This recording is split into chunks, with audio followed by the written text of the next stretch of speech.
Fala galera, bom dia, boa tarde, boa noite, boa madrugada. Meu nome é Sidney Martins, professor de língua portuguesa aqui do LAC Concursos, o maior site de videoaulas do Brasil. Meu companheiro, se liga só, nosso assunto hoje é a crase e é um assunto muito importante. Eu sei que de vez em quando a gente fica naquela ânsia, nossa, eu tenho que aprender isso o mais rápido possível, se eu aprender isso em 5, 10 minutos é a melhor coisa a se fazer. Só que, gente, vamos lá. Devemos parar de ser imediatistas e pensar que dá para resolver algo em 5 ou 10 minutos. Na verdade, a videoaula ela te auxilia, é óbvio, de forma muito mais rápida do que você aprendeu na época da escola. Mas o que faz realmente o aluno entender é o tempo que ele disponibiliza para realmente estudar.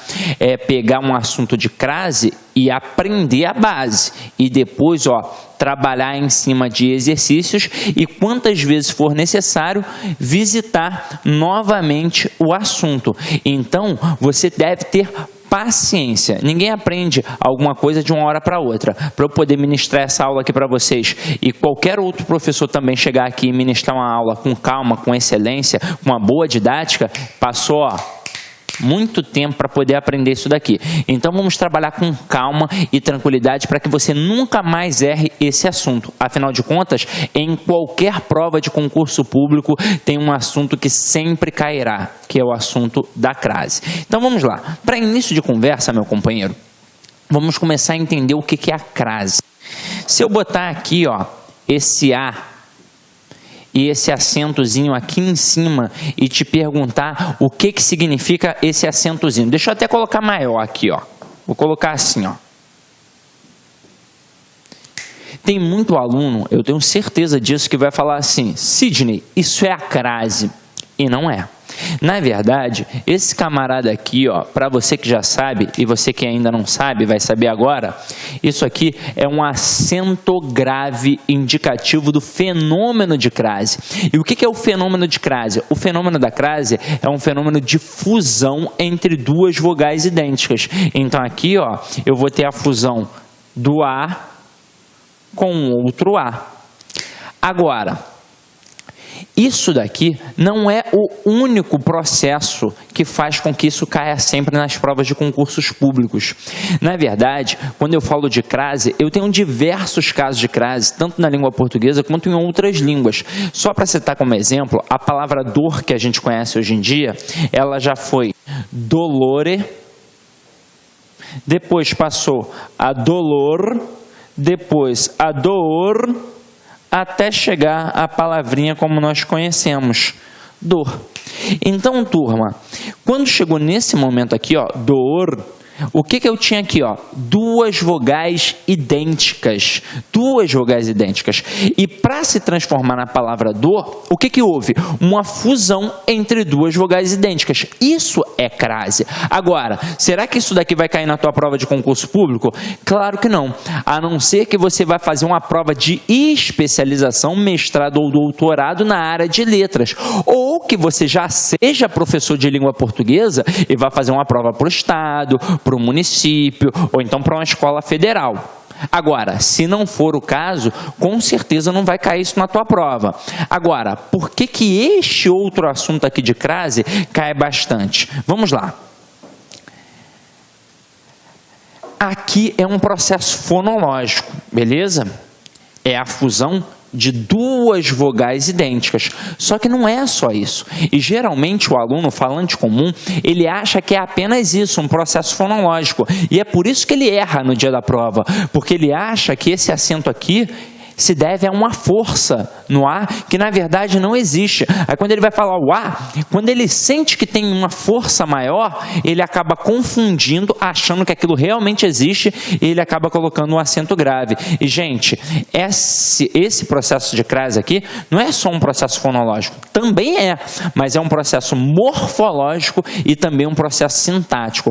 Morfológico porque eu tenho duas classes gramaticais aqui. Eu tenho uma preposição e eu tenho um artigo. E por que é sintático? Porque, gente, para esta preposição existir, o termo anterior tem que exigir esta preposição. Então, se é um processo de exigência, é um processo de regência, é um processo sintático.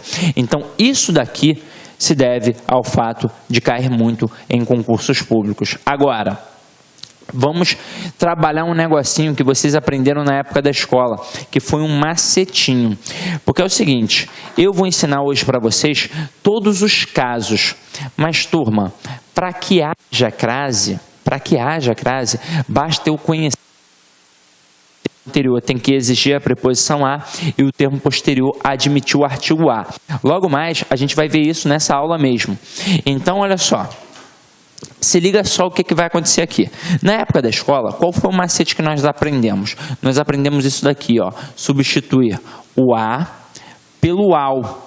Caso isso ocorresse, eu iria saber que realmente tem um acento grave indicativo do fenômeno de crase. Didaticamente falando, que eu teria um a craseado.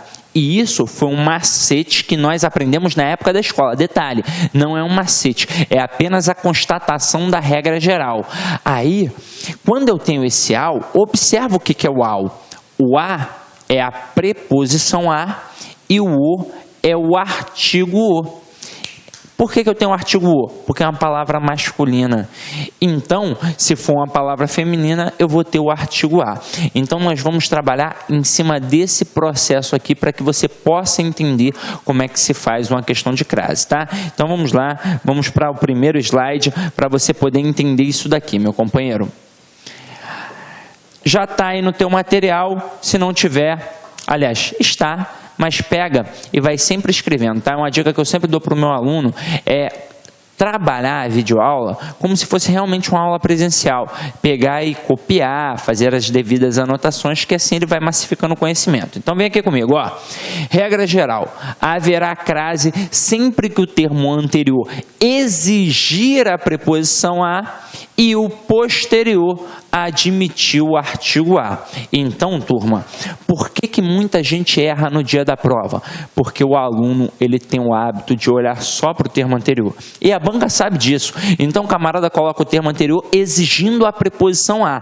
Aí, o que acontece com o candidato? E tem crase, ó, está exigindo a preposição a, mas ele esquece de olhar para o termo posterior. Aí, às vezes, o termo posterior é uma palavra masculina, ou então uma palavra no plural, um pronome que não admite artigo e, consequentemente, não haverá a crase. Então, é em cima disso que nós vamos trabalhar aqui agora. Então, se liga só. Olha essa frase. Eu me referi à diretora. Aqui você já está vendo que tem um processo de crase. Beleza. Tem duas vogais idênticas. No caso aqui, para haver a crase, tem que ser as duas vogais, o a. O a preposição mais o artigo. E como é que eu sei que tem preposição e tem artigo? Eu tenho que olhar para o termo anterior e para o termo posterior. Alguns autores vão chamar o termo anterior de termo regente e o termo posterior de termo regido, mas é uma mera questão de nomenclatura. Então, o que eu vou fazer quando eu ficar na dúvida se tem ou não tem um acento grave indicativo de crase? Eu vou olhar para quem aparece antes do A e para quem aparece depois do A. Então, eu vou chamar de termo anterior e termo posterior. Então, vamos lá. Eu me referi. Quem se refere a alguém. Então, o termo anterior, ele exigiu a preposição a. Aí eu vou olhar para o termo posterior e ver se ele realmente admite o artigo a. Aqui no caso, o termo posterior é a palavra diretora. E a palavra diretora, eu já bem sei, é um substantivo feminino que admite o artigo feminino a. Então, por isso eu vou ter a fusão da preposição a mais o artigo a. Consequentemente, eu terei o a craseado, ou seja, o fenômeno da crase. Agora, se liga.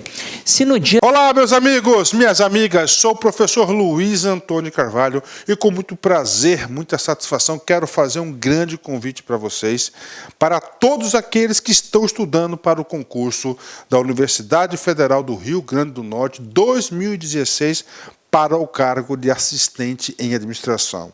Nós, aqui do LAC Concursos, nós estamos oferecendo uma grande proposta pedagógica para quem vai fazer esse concurso. Aqui no LAC, quem estuda conosco, estuda em regime de metas. Aqui é o único lugar do Brasil que o estudo é focado em resultados. Sabe por quê? Porque nós temos uma grande metodologia chamada de Personal Coach. Personal significa pessoal e coach significa treinador. Então aqui você tem um treinador pessoal de concurso. Papo reto com você, cara. Se você matricular, cumprir as metas de estudos da coordenação pedagógica, você pode ter absoluta certeza que no dia da prova você estará muito competitivo, tá certo? Professor, quanto custa o curso completo do LAC Concurso? Olha só, apenas 10 mensalidades de R$20. É isso mesmo, 10 mensalidades de R$20, está no orçamento de todo mundo. O melhor custo-benefício da internet, pode procurar aí, pode fazer sua pesquisa que eu tenho certeza que você vai optar pelo LAC Concurso. Tá certo, meus amigos? Ó, espero vocês. Ah, mais uma coisa, gostou da aula do professor? Quer continuar assistindo? Ó, só vai lá no site, se matricula. E você quer esse material de apoio? Galera, aqui embaixo tem um linkzinho. Você pode clicar nesse linkzinho e baixar o material de apoio dessa videoaula aí. Aliás, de todos os vídeos dessa playlist a custo zero, material de apoio só aqui no LAC Concurso. Tá certo, meus amigos? Tchau, tchau. Espero vocês. Clique lá.